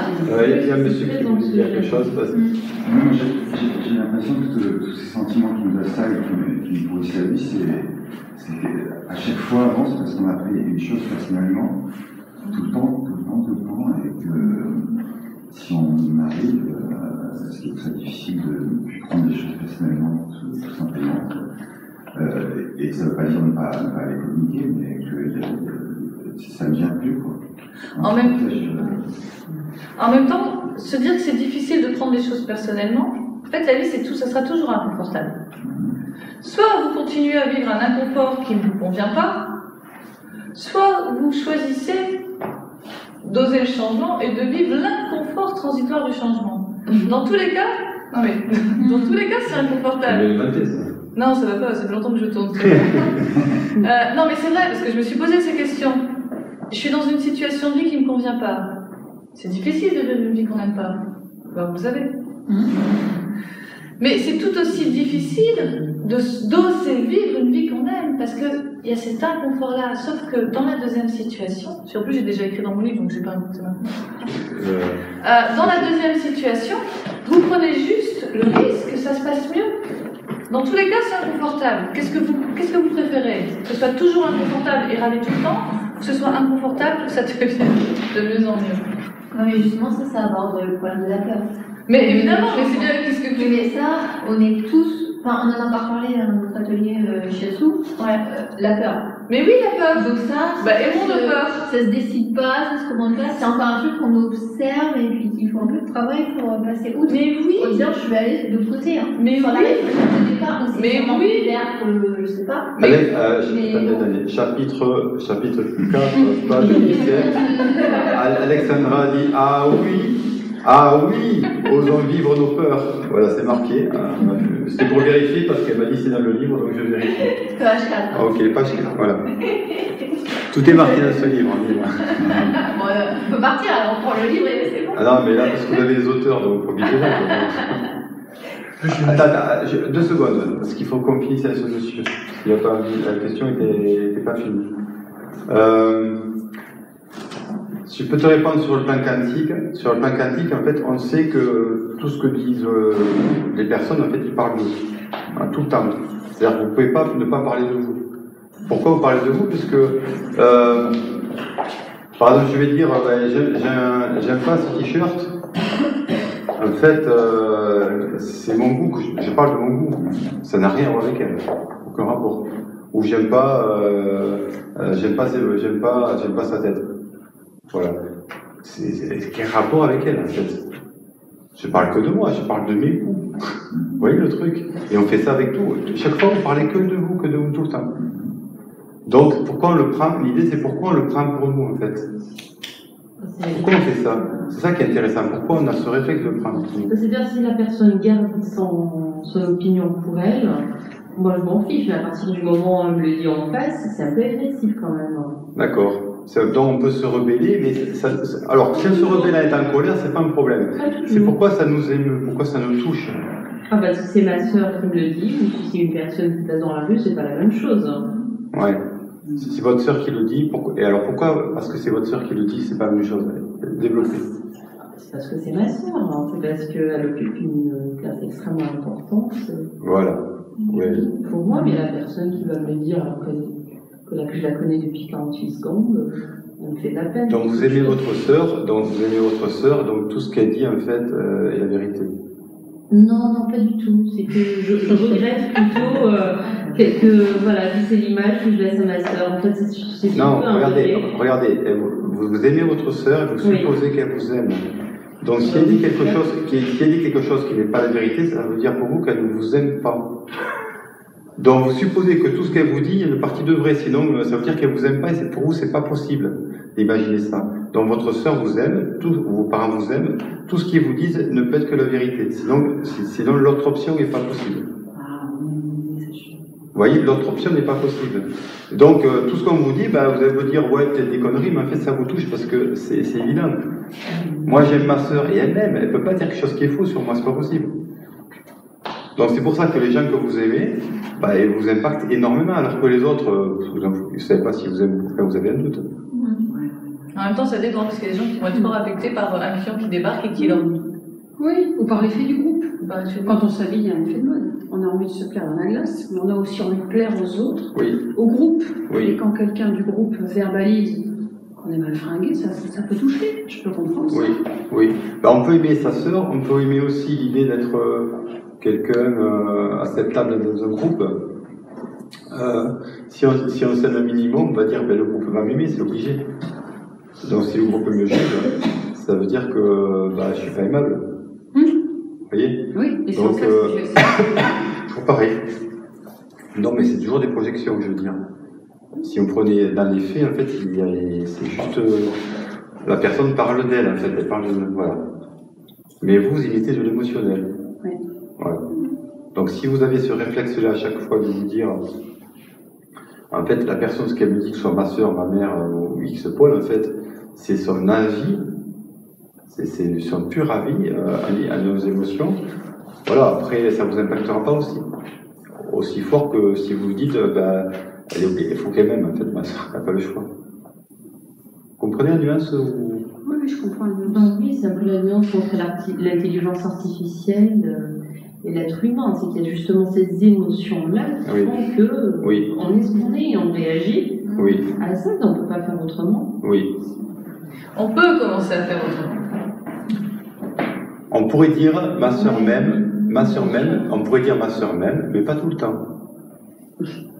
Et c'est vrai, votre sœur vous aime pas tout le temps, comme moi j'aime pas ma compagne tout le temps, et ma compagne n'aime pas tout le temps.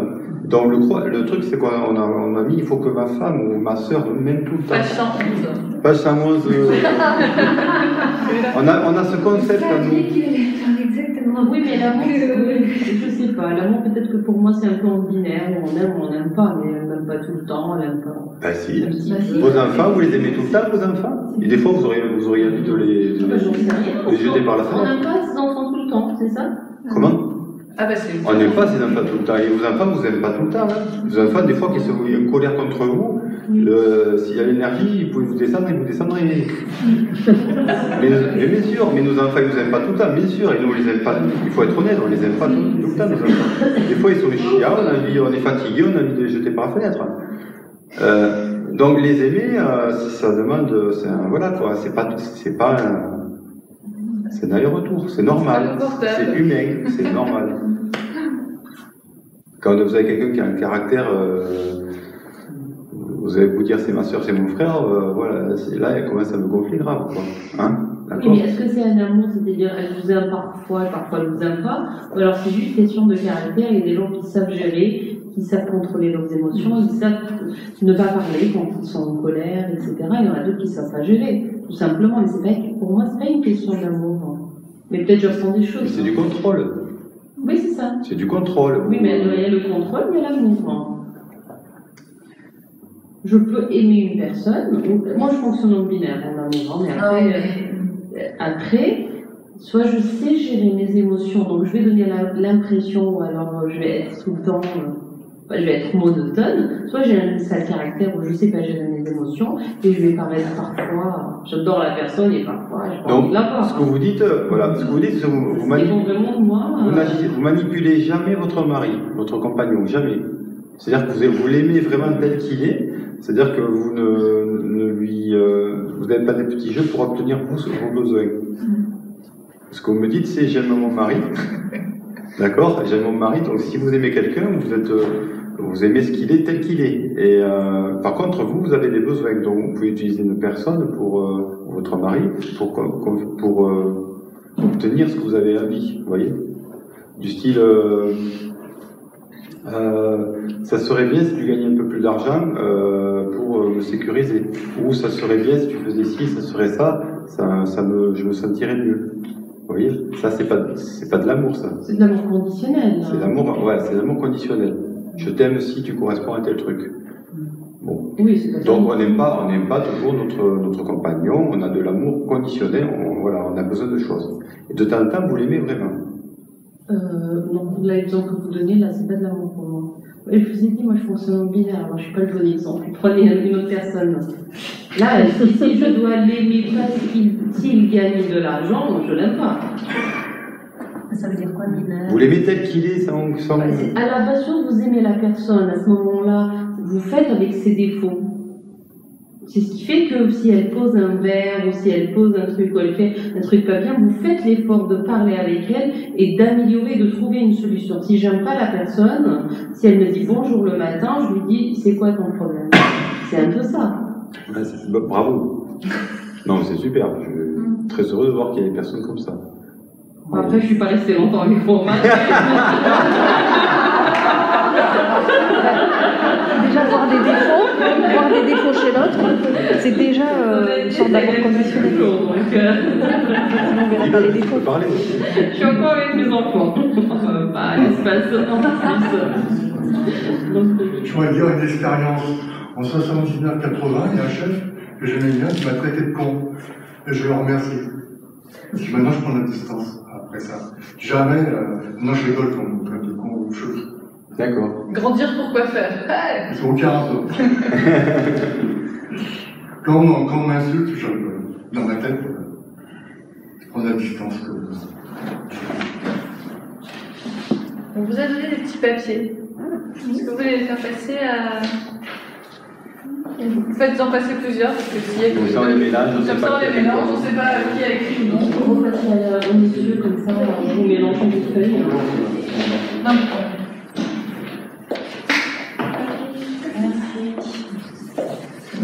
Il y a une fois, on avait fait ça avec des petits papiers, puis c'est anonyme. Il y a un monsieur qui avait écrit je suis chauve, comment je le dis très mal, comment faire. En fait, c'est le seul chauve de la salle. C'était pas moi. t'es pas chauve, Michel, t'as des Et cheveux. j'ai bien aimé l'anonymat, c'était super. Je vais lire la question. Vas-y, lisez la question, Marie. Que dire, que faire avec un ado ou un adulte de 21 ans qui ne se projette pas et qui continue à jouer à l'ordinateur comme une addiction? Coupez le fourrage.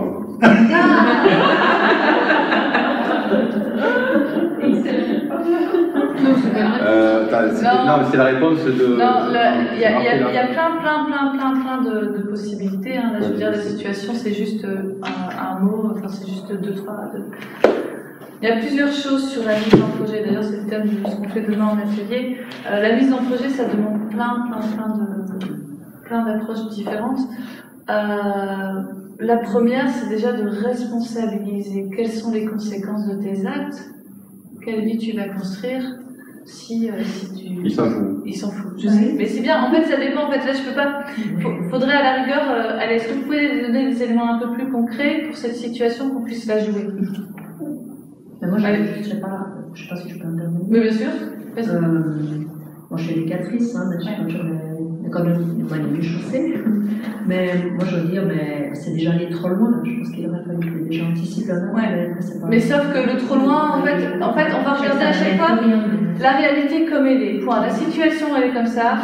On ne sait pas pourquoi c'est arrivé là, mais l'important, c'est pas dire il aurait fallu, on aurait dû. On en est là maintenant. Qu'est-ce qu'on fait de ça? Il y a des choses qu'on peut améliorer, il y a des dynamiques qu'on peut amorcer, mais le passé, vous ne changerez pas. On joue. Ouais, mais vous avez quand même, juste pour résumer avant de jouer, oui. Vous avez 3 options. Vous les connaissez? Au plus. Ah, vous avez la conscience, vous avez la carotte et vous avez le bâton. Page 48. D'accord? Carotte, bâton, vous connaissez bien, et la conscience. C'est-à-dire que je dis quelque chose, il comprend, il va changer son attitude. Ça ne fonctionne pas, vous avez la carotte. Si tu fais ça, tu auras ça. Si ça ne fonctionne pas, vous avez le bâton.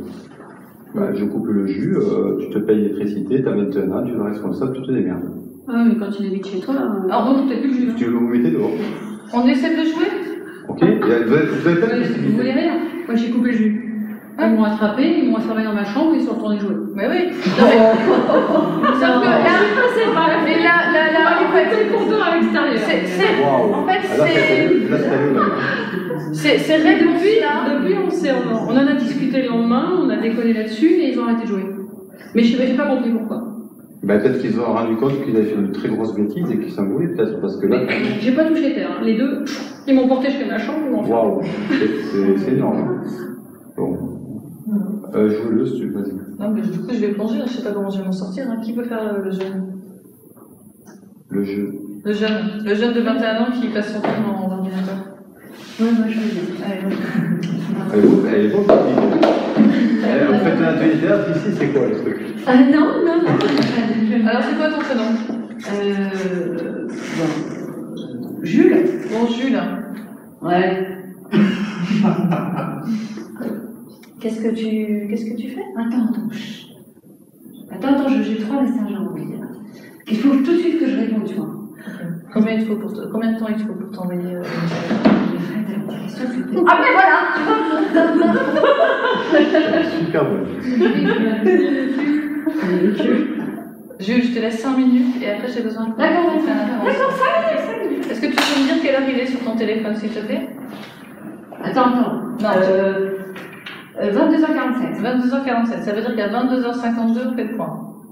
D'accord, ok, tu l'as déjà dit, hein. On s'est posé. Ok, on y est 22h52. Jules, quelle heure est-il? 22h52. Bon, mais j'ai encore besoin de 5 minutes. Non, c'est maintenant je voudrais que tu poses ton téléphone. Attends, tu as 21 ans, je vais pas te dire. J'ai pas fini, écoute, on a d'autres choses à faire. Non, mais j'ai 21 ans, justement, j'ai 21 ans. Justement, allez. Tu peux le poser, s'il te plaît? Merci. Il n'a pas cassé. C'est parce que c'est ma mère. Je suis triste, inquiète. Tu vas encore commencer avec tes... Parce que, regarde-moi s'il te plaît. Parce que je vois ton potentiel, je sais ce dont tu es capable. Et j'ai besoin de te voir dans le projet. Et je suis Mais j'en ai des projets, qu'est-ce que tu crois? C'est pas parce que je joue 5 minutes que puis j'avais des messages à passer, c'est pas parce que je passe mes messages que j'ai pas de projet. Ça, c'est super extraordinaire. Ça, c'est du jugement, tu vois. Non, je suis très très heureuse pour toi que tu puisses être en lien avec autant de personnes. Ça me rassure vraiment. Ah, merci. J'ai l'impression que t'as plein d'amis. Ah oui, j'ai plein d'amis. Ça, c'est vraiment extraordinaire. Ouais. Par contre, j'aimerais bien savoir un peu, voilà, qu'est-ce qui te plairait, de quoi tu aurais besoin. Alors, j'aimerais bien. Ben, en fait, moi, c'est ma passion, les écrans, tu vois. C'est vraiment ma passion, j'aimerais bien faire des trucs là-dedans. Ok, super. Est-ce que ce qui te plaît dans les écrans, c'est peut-être que tu as du pouvoir sur ce que tu fais? Est-ce que ça te permet de réussir des choses? Ça me permet d'imaginer des choses. Tu peux imaginer des choses, tu peux Plus créer de des choses que situations. dans la réalité, beaucoup plus. D'accord. Est-ce que quand il y a un échec, ça te permet aussi de rebondir et de recommencer encore? Ah oui, ça c'est vachement Ça, pratique. ça te nourrit, hein. Super pratique. Parce que du coup, tu te sens en confiance. Puis oui. Ça te met en confiance en fait. Le jeu électronique, le jeu informatique te met en confiance. Donc peut-être qu'à l'extérieur, c'est pas tout à fait la même chose. Ben, c'est pas aussi facile à Non, l'extérieur. c'est dur. Et ta dernière expérience en boulangerie, c'était compliqué?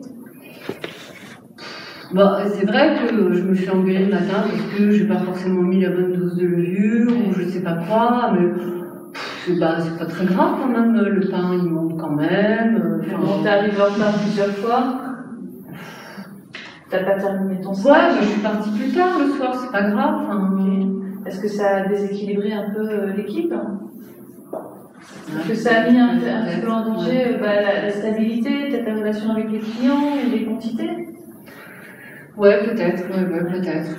Alors moi, il y a quelque chose qui me fait plaisir, c'est que ce stage, tu l'as démarré, c'est que tu sois capable d'aller jusqu'au bout. Tu vois, moi je vois bien que quand tu joues aux jeux électroniques, aux jeux informatiques, tu vas jusqu'au bout de ton projet. C'est-à-dire que tu as de la motivation, tu as de la détermination, tu as de l'endurance, et en plus ça t'aide à retrouver confiance en toi. Tu peux être fier de toi parce qu'il y a des choses qui se sont construites à travers ça.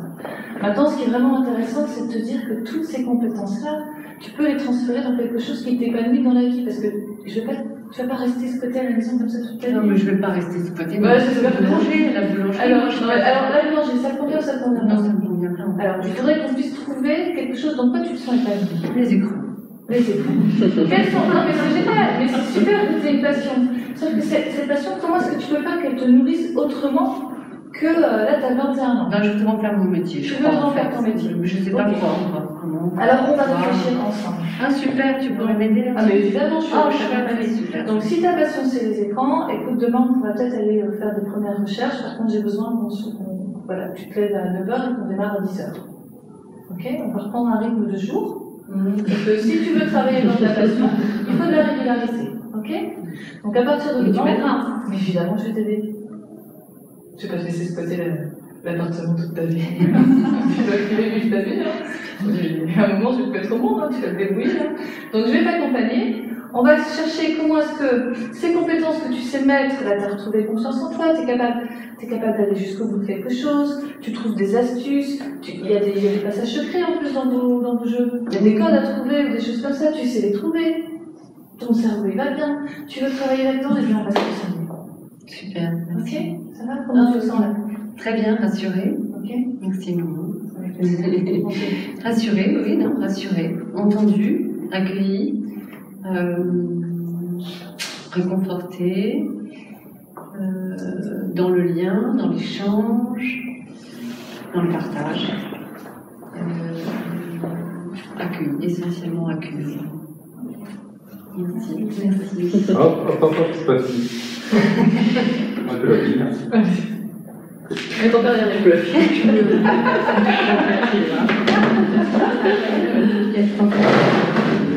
Alors, moi je suis le père, et je vais avoir un autre discours que la maman qui c'est très bien ce qu'elle a fait, c'est exactement ce qu'il faut faire, mais il manque quelque chose pour moi. Il manque quelque chose parce qu'il n'y a pas la notion de fraternité. C'est-à-dire que par exemple, quand tu as dit, tu vois, tu as 21 ans, tu as dit qu'elle t'avait une passion, que tu vois la passion passer devant tout. Voilà. Et moi je vais t'apprendre un truc, tu vois, j'ai aussi une passion, c'est la danse. J'adorais danser. Et ben pourquoi tu danses pas plus? Ben parce que je suis obligé de gagner des sous pour aussi te nourrir. Je me nourris moi, mais je te nourris aussi. Et ben pourquoi t'as pas fait de ta passion ton métier? Ben, non. Parce qu'en fait, j'avais peur de ne pas y arriver, de ne pas avoir assez d'argent pour pouvoir te nourrir. Ce que je veux juste te dire, c'est que tu es aussi un être humain comme moi, tu es mon fils, mais tu es aussi un être humain, et que c'est pas moi qui a toujours porté la charge. En plus, tu as 21 ans, tu peux aussi porter ton propre poids.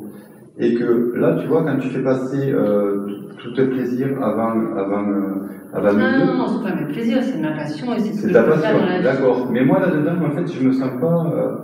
c'est comme si j'étais ta servante ou j'étais ton...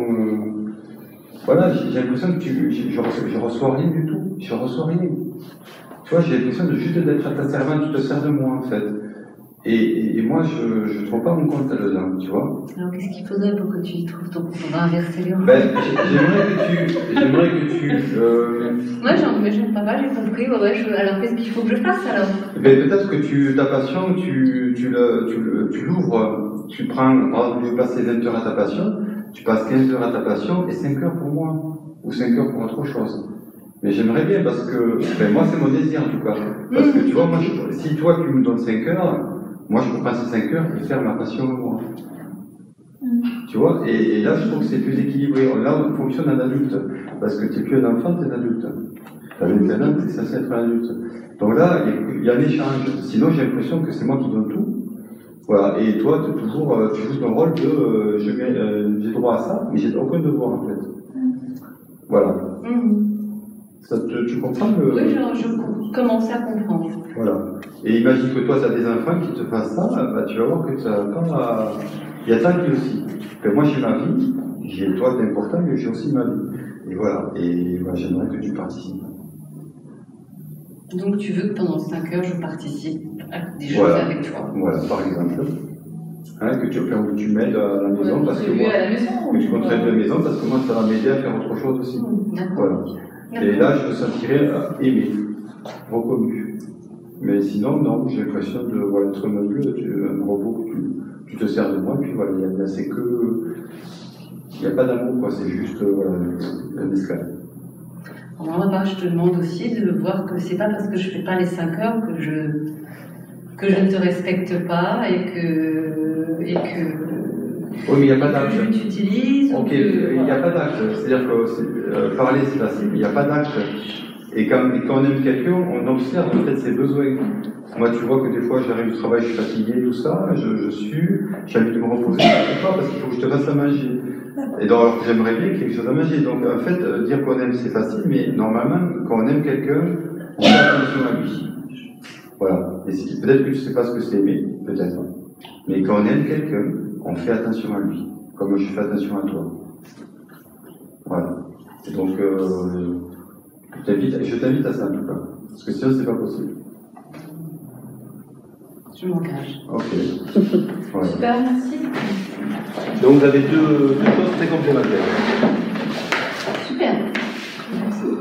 Et les deux sont justes. Ouais, il faut oser plonger, hein, parce que vraiment je me suis dit, oulala, comment on va faire dans cette situation? Mais je pense que quand on se connecte tout le temps, en fait c'est ça, la vie elle nous propose des imprévus. Bon bah là c'est du live, hein, donc il n'y a pas de temps de préparation, mais c'est vraiment se dire que l'autre derrière, son comportement le nourrit. Et certainement que les ados, les jeunes adultes qui sont enfermés dans leur vie virtuelle, c'est parce qu'ils ont peur du monde réel. C'est parce que cette vie virtuelle, elle les rassure, elle les conforte, elle les met en situation de confort. Donc, c'est pas leur dire, sors de là, dépêche-toi, fais ci, fais ça, tu vas pas faire ta vie comme ça, parce que là, ça les confronte au fait qu'ils sont pas en adéquation avec le monde, qu'ils n'ont pas les capacités tout de suite pour aller dans le monde, parce qu'ils manquent de confiance en eux. Et c'est vraiment d'aller chercher les compétences et les qualités qu'ils nourrissent à travers leur activité pour les transférer à l'extérieur. Ça va, c'est clair? Et il faut voir aussi notre responsabilité dans la peur qu'ils ont ou qu'ils se réfugient sur les ordinateurs. C'est-à-dire que souvent, on est entré dans une société où on court après plein de choses. Et en fait, pour nous, c'est plus facile de mettre devant un écran que de jouer avec eux. C'est vrai, il faut le reconnaître. Et il y a aussi le fait qu'on les interdit, on vit dans des villes dont on les interdit de plus en plus de sortir, parce que c'est dangereux dehors, il y a tout ce truc-là. Même à la campagne, les enfants ont peur. Alors que nous, moi je me rappelle ma génération, on était tout le temps dehors. Et on pouvait aller sur l'écran, c'est pas un problème. C'est vachement plus intéressant de construire une cabane dans les bois que de la faire sur un petit écran. Vous voyez? Donc le problème, c'est qu'on a aussi sécurisé tellement notre environnement que les enfants, bah, ils n'ont pas trop le choix, quoi, quelque part. Qu'est-ce qu'on leur propose? Et puis aussi... C'est vrai. C'est quand même aussi une phase néanmoins, on ne peut pas enlever le fait que c'est un moteur pour eux de lien social entre eux dans le groupe. Un enfant aujourd'hui moi j'ai ramé et je me suis accrochée à un âge, mais à 15 ans, un enfant qui arrive au collège et qui n'a pas de portable, ou au lycée qui n'a pas de portable, il est en marge. Pour lui, alors c'est difficile de l'accompagner là-dedans. Non mais vous vous rendez compte de ce qu'on a créé comme génération? Oui, ça. On est d'accord. D'accord. Mais en attendant, c'est une réalité dans laquelle il faut accompagner l'enfant. Oui. Il y a autre chose aussi.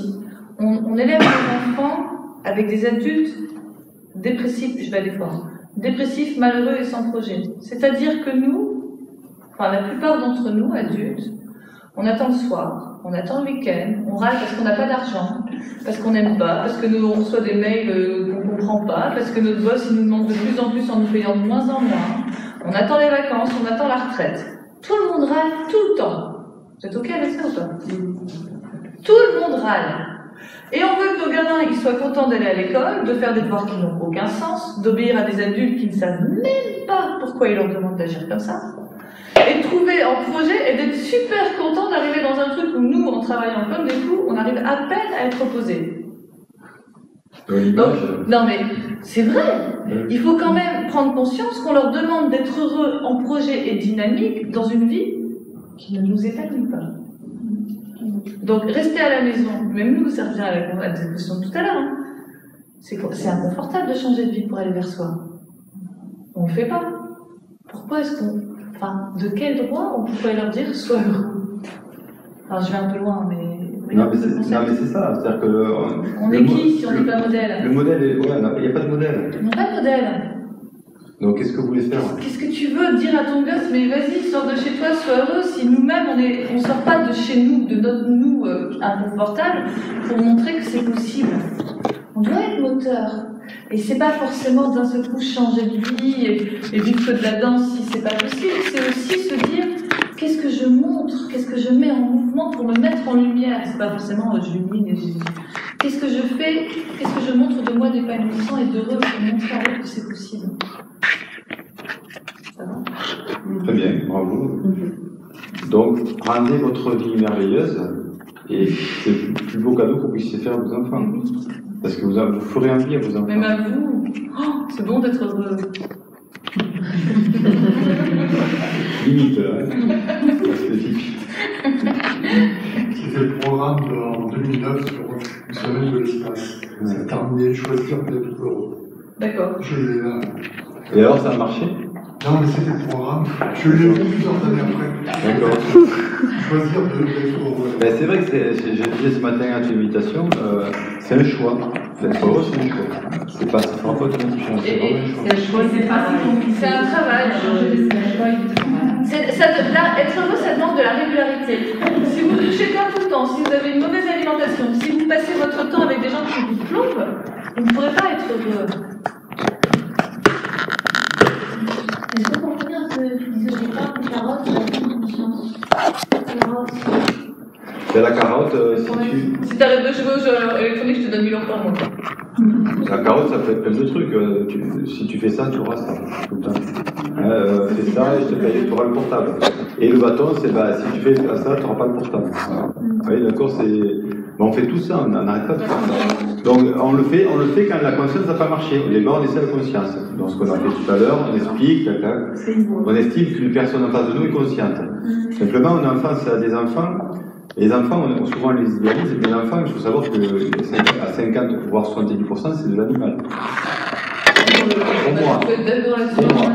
Ah non, mais moi je travaille avec des enfants avec plein d'enfants et à partir de 7 ou 8 ans, ils ont un degré de maturité sur leurs émotions et sur leurs besoins, mais qui est au-delà de toute attente et de tout espoir. Oui, tu travailles dans un exceptionnel. Non, je travaille avec des enfants normaux, nos enfants de la Terre.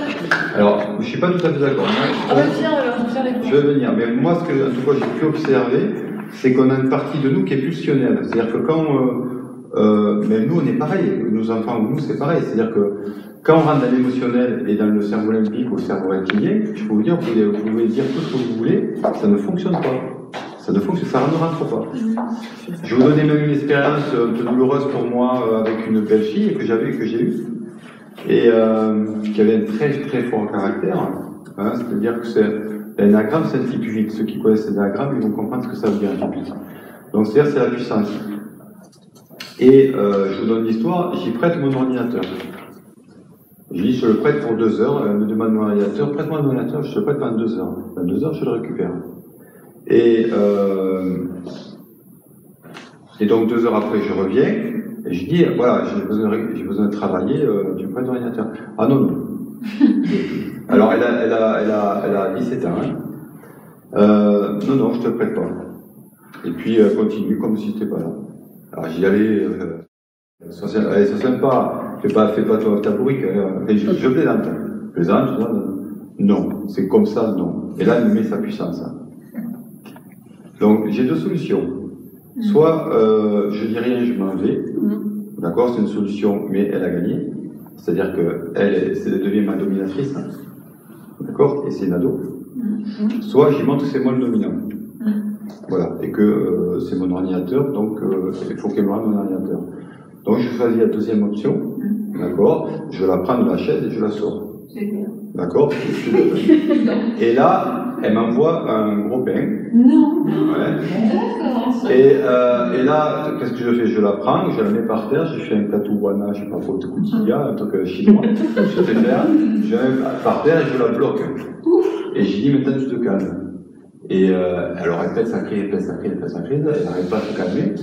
Et là j'ai dit ça suffit. J'ai dit, moi, s'il faut que je te casse le bras, c'est pas un souci, mais tu vas pas bouger, quoi. Tu mobiles. Et à un moment donné, elle a lâché prise. J'ai tout lâché, elle est montée à sa chambre, elle est sortie 3 jours plus tard. 3 jours plus tard, elle est revenue, oh, ça, bisous, tiens, je t'ai fait un petit dessin, clac, clac. Comme si rien ne s'était passé. D'accord? Voilà. C'est-à-dire que c'est cas extrême, je vous montre. Mais à des moments, quand vous faites ça, ça marche pas, quand vous faites ça, ça marche pas, soit vous baissez le pantalon, c'est possible, hein, mais après, avec une ado, avec un enfant, eh ben, il va falloir constamment baisser le pantalon, c'est très désagréable. Soit vous dites, vous dites c'est bon, c'est moi lui, le chef de la meute, c'est moi. Et quand je parle de l'animal, voilà, c'est l'animal qui parle. Quand on est dans ces émotions, c'est de l'animal. Il faut dire tout ce que vous voulez. Oui, mais si tu avais été une souris et qu'elle, ça avait été un ours, t'aurais fait comment? Bah, si j'avais du courage, vous savez, quand on a du courage, si c'est un mec mon fils, pardon, qui est beaucoup plus grand que moi, qui est comme ça, mais il va me respecter quand même. Tu vas pas soulever de la chaise, hein?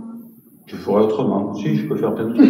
Mais en fait, ce que je veux dire, c'est que, voilà, soit, à des moments, vous n'avez pas 50 options, hein.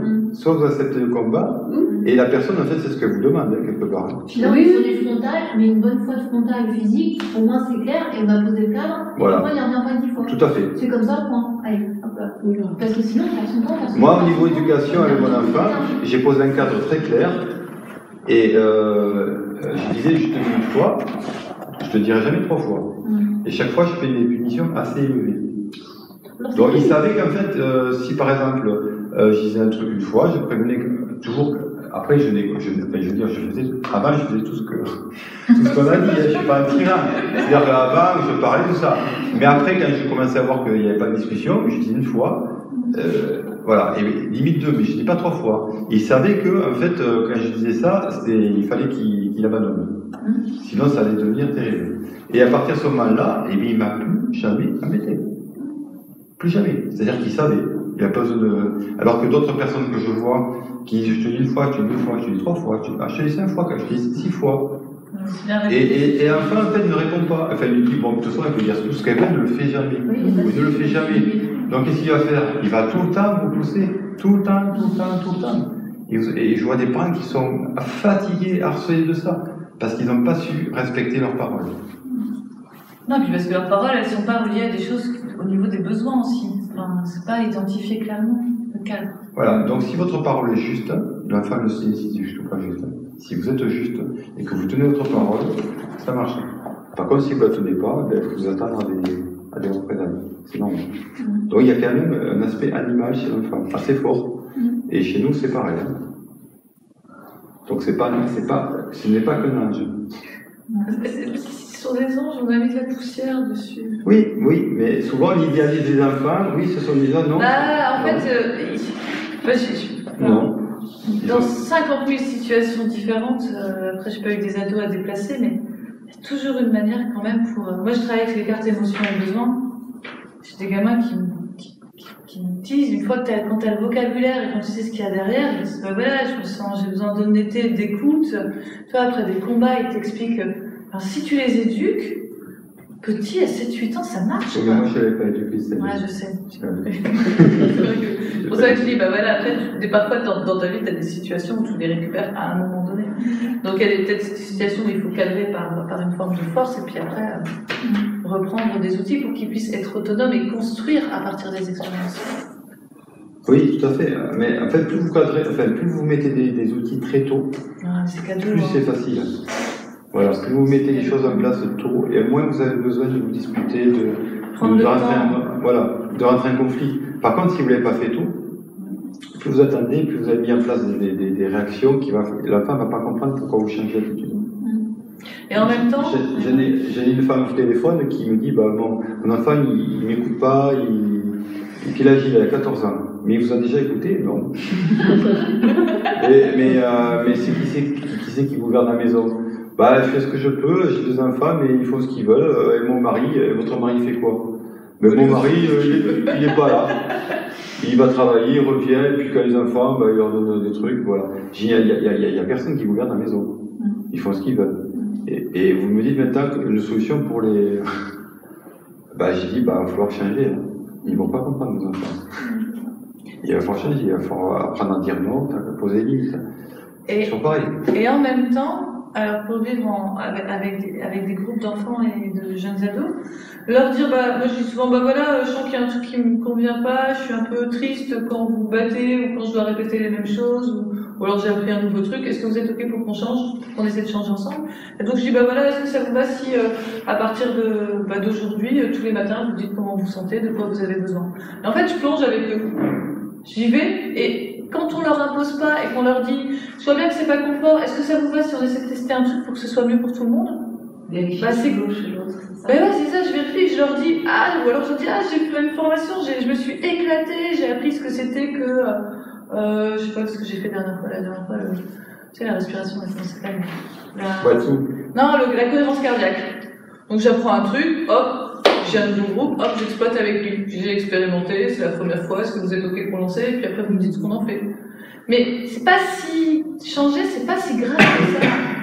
C'est pas si effrayant que ça. Tu peux y aller, tu vas avec ton enthousiasme, tu régules, et les gamins, les ados, ils adorent. Avoir un adulte créatif qui teste. Tout à fait. Merci. Cher ami, quand même, je trouve que ce que tu dis, c'est une idéalisation. C'est-à-dire Non, je vis.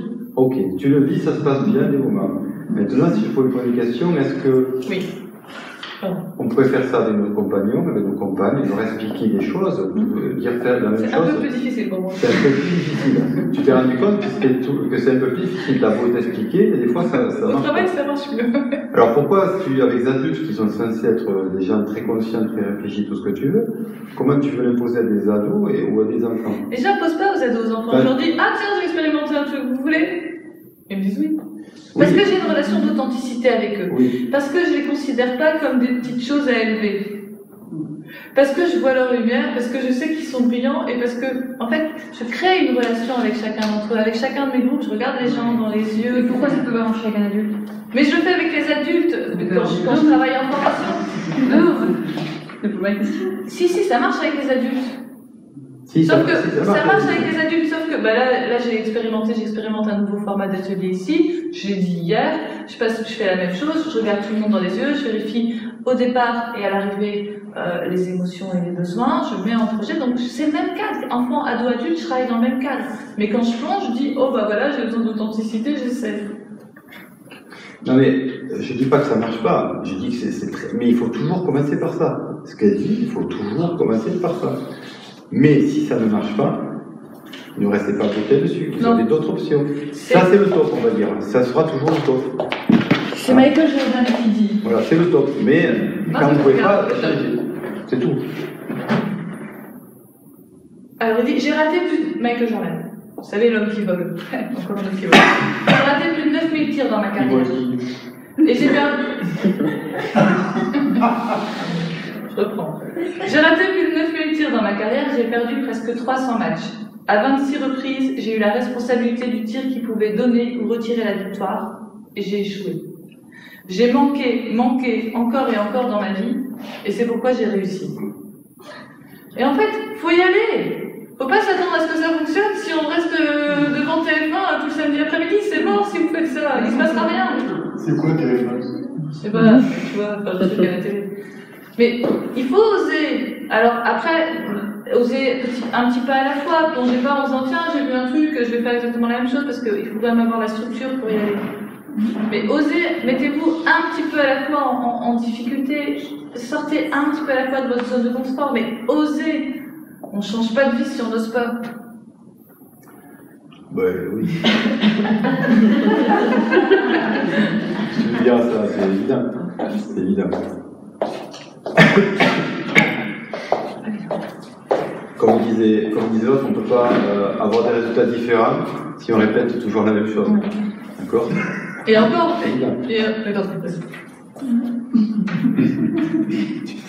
mais ouais, pourquoi, la question c'est pourquoi on n'ose pas aussi, c'est ça. Oser, on sait ce qu'on doit faire, mais pourquoi on ne le fait pas? Voilà, c'est toujours la question que vous devez poser, pourquoi on ne le fait pas? Bah parce que vous avez des avantages secondaires. Point barre. Et des fois, nos enfants, bah on les voit qu'ils sont devant la télé, devant ci, devant ça, ok, mais on réagit pas tant parce que, quand même, ça me laisse pas mal de temps libre et j'ai quand même voilà, c'est calme. Au moins, ça me prend pas la tête, j'ai pas à m'inventer des histoires, j'ai pas à faire tout ça. Donc, quelque part, ça m'embête, mais ça m'arrange aussi. Donc, quand vous faites pas quelque chose, c'est que vous êtes toujours dans le secondaire. Après, il faut le regarder, c'est pas toujours beau à voir. Ouais, c'est pas toujours beau à voir. Moi, des fois, j'ai fait des choses, je suis pas très fier, parce que c'est égoïste de ma part. Mais il faut arrêter de se raconter, voilà. Et en même temps, c'est mieux parfois aussi de se dire ok, j'ai besoin d'être tranquille ce soir, plutôt que de dire t'as pas été sage, va te coucher tôt pour nourrir notre besoin de calme. C'est la pédagogie, en tout cas. Non, et de dire voilà, j'ai eu une journée un peu compliquée, est-ce que ça te va si on mange un peu plus tôt ce soir et que t'ailles lire ton histoire tout seul dans ton lit et que tu prennes un temps tout seul parce que j'avais vraiment besoin de passer du temps tout seul ou d'appeler une amie. Et en fait là, vous êtes dans une relation qui est authentique et sincère et les gamins, les gens, ils sentent votre authenticité. Et on te suit, on te fait confiance que c'est authentique. Parce que le gamin, il voit bien que c'est pas juste et il va faire l'aller-retour. Et vous ne pourrez pas parler à votre copine au téléphone. Alors que si tu le dis en disant Genre, on se prend un temps de câlin, on se prend un temps pour ça, mais par contre on mange un peu plus tôt parce que moi j'ai vraiment besoin d'être ma copine en Suisse. Donc si tu résumais en fait ce que tu es en train de dire avec 3 phrases, ça serait quoi? C'est-à-dire j'écoute mes besoins, je prends soin de moi. Vous devez d'abord prendre soin de vous. Vous devez d'abord vous nourrir. Après, je regarde la situation, l'échange avec l'autre en observant. Et après, je suis convaincue d'être brillant. 1, je prends soin de moi. 2, j'observe. 3, je brille. Après, surtout, il faut communiquer. Ah oui, d'accord. Mais la communication fait partie de tout ce qu'on a dit, mais si vous devez garder quelque chose en tête, c'est ça quoi en fait. D'abord, je prends soin de moi, j'écoute mes besoins, je fais ma demande. Ah, c'est la CNV en fait. On pratique beaucoup la CNV. Pour toi, mais là c'était ma question à moi, mais 3 choses. Mais vous pourriez chacun nous demander quelles sont les 3 choses. Dans ce que tu as dit, moi j'entends que tu communiques. Ouais. Parce que j'ai foi. En fait, j'ai non seulement le gamin il a vu que tu en avais besoin, sauf qu'en plus tu lui as dit. Et en plus, lui, il peut me dire aussi. Moi, j'ai des enfants qui me disent moi, j'ai besoin de choisir, j'ai besoin de temps. C'est vrai, une fois, j'ai un gamin, j'en avais ras-le-bol. Il passe son temps, tout est 3 fois plus long que tout le monde. Et je lui dis mais Lorenzo, de quoi t'as besoin? J'ai besoin de temps, madame. Bah, c'est tout. Bah, t'arrêtes de râler. Oui, c'est juste, il y a besoin de temps, et j'essaie de le mettre dans le même rythme que tout le monde, il y a besoin de temps, bah c'est tout, je laisse tout descendre tout seul. Si tu veux faire. Ils ont des outils, hein. Si ils ont des outils, ils s'en sortent. Voilà, je suis désolée, j'ai fait 3 phrases et 30 après. C'est très bien. Et toi? Donc, non, c'est juste parce qu'on va conclure, je pense. Pour conclure, donc, première option, la sienne. C'est pareil. Ok, j'écoute mes besoins, j'essaie de comprendre et je dialogue. Si ça marche, c'est génial. Comme ça marche, c'est génial. Voilà, et que ça marche bien. Si ça marche pas, vous dites bon, ok, ça n'a pas marché, on va changer d'option. Voilà, on va remettre les hiérarchies en place. Voilà, puisque la conscience n'est pas possible, on met la carotte et le bâton. Voilà, et ne culpabilisez pas à faire ça, parce que c'est normal, c'est de la survie. D'accord, c'est de la survie. Vous êtes obligé de faire ça, sans culpabiliser, parce qu'il n'y a pas d'autre solution. Ou alors vous mettez votre enfant à la DAS, vous vous occupez de lui. Non, on ne peut pas qu'on leur sur des phrases pareilles. Non, je finis. Parce que là, je vais être traumatisée, je ne vais pas dormir pendant 3 mois. Non, qu'est-ce que j'ai dit qui est traumatisant? La DAS. Ah, d'accord, c'est de l'humour. C'est de l'humour. La culpabilité des parents, c'est un sujet, je trouve. Souvent, Oui, mais en plus, les enfants sont très bons. De ne pas avoir fait, dit bien les choses, fait bien les choses. Différence entre responsabilité et culpabilité. Dites-vous que dans tous les cas, vos enfants ils vous ont choisi et qu'avec eux, grâce à eux, vous allez expérimenter des nouvelles situations pour grandir. Oui, mais si on nous avait dit quand on était petit qu'un enfant, c'est pas la même méthode à 2 ans, à 6 ans et qu'on est et que 3 enfants de 2 ans, c'est encore 3 enfants différents et que chaque enfant va te faire réveiller des choses différentes. En fait, si vous avez prévenu avant de les faire. Ben voilà, donc je l'apprends maintenant. En fait, il faut savoir que la relation, c'est pas confortable. Point. Et que tu dois trouver des outils pour que ça devienne confortable. Et comme nous sommes adultes, c'est notre responsabilité. Des enfants en échec, c'est pas eux qui sont en échec, c'est nous qui ne leur proposons pas les situations adaptées pour leur développement. Et ça, je dis en responsabilité et pas en culpabilité. La culpabilité, on la vire parce qu'elle nous englume. La responsabilité, c'est... Moi, je fais plein de conneries. Je fais encore... Peut-être que là, j'ai dit des trucs qui sont pas justes ce soir, que j'en dirai encore demain. J'ai peut-être dit que des conneries. En tout cas, je le dis avec mon cœur et avec sincérité. C'est l'humour, ouais. Je sais. Mais... Et je vais faire des conneries. Je suis pas de gamin encore, mais je sais que je vais faire des conneries avec mes gosses. Mais plein. En plus, des trucs, je vais être sûre de ne jamais me tromper parce que j'aurais travaillé pendant 15 ans sur l'éducation. Donc ça va être encore pire pour mes enfants. Surtout le premier. Surtout le premier. On verra après dans quelques années. Mais c'est le jeu, vous faites des conneries sur vos gosses, vous faites des conneries au boulot, vous faites des conneries dans votre couple. Tout le monde. Qu'est-ce qu'on en fait? L'idée toujours c'est de dire est-ce que j'ai fait le mieux, je fais le mieux par rapport à ce que je suis. Je ne peux pas faire plus. La culpabilité, c'est une absolue. Sur le plan mental, si vous y réfléchissez, c'est une aberration, la culpabilité. C'est de l'orgueil. C'est du pur orgueil. À caresser, à aimer, à choyer. Est-ce que vous comprenez pourquoi c'est l'orgueil? La culpabilité. Parce que ça sous-entend que je suis toute puissante et que je peux rendre mon enfant heureux ou malheureux. Oui. Ça m'appartient. Oui. Alors que ça, quoi qu'il arrive, c'est dans ses mains. Oui, et c'est ça, c'est vrai que c'est un point très important.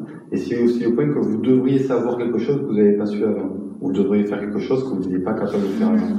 Vous devriez dire quelque chose que vous n'avez pas dit avant. Donc, en fait, c'est comme si vous aviez un don de projection dans le futur. Vous savez? Et enfin, on dit un truc, et puis, ah, j'aurais pas dû le dire, mais tu l'as dit. C'était normal, vous voyez, après, vous pouvez vous excuser. Mais c'est la culpabilité de dire, j'aurais pas dû faire ce que j'ai fait. Mais si tu l'as fait, c'est que, si tu avais pu faire autrement, tu l'aurais fait autrement. Vous voyez? Donc, en fait, c'est une aberration mentale, en fait, ça devrait pas, si vous réfléchissez 2 minutes, ça tient pas la route voilà. La culpabilité. Donc, à partir d'une fois que vous avez vu que c'est une bêtise, vous arrêtez. Ouais, et puis vous vivez en responsabilité. Vous Oui. nourrissez pas ça. On peut s'excuser. On va prendre quelqu'un. Ouais, je pense que c'est assez tard. Je sais pas qu'il arrive. Il est 23h. Ouf. Alors, pour finir, on espère que ça vous a intéressé. Cette demoiselle fait un atelier à quelle heure? À 15h. À 15h. Nous sommes tous brillants, quelle chance. Moi, c'est à 11h15, plutôt axé sur la méditation. Mais on parle beaucoup de ces choses-là aussi. Et vous pouvez développer aussi, il y a des livres, si vous avez envie de les voir. Vous pouvez laisser votre contact, prendre des petits flyers. Voilà. Merci à vous.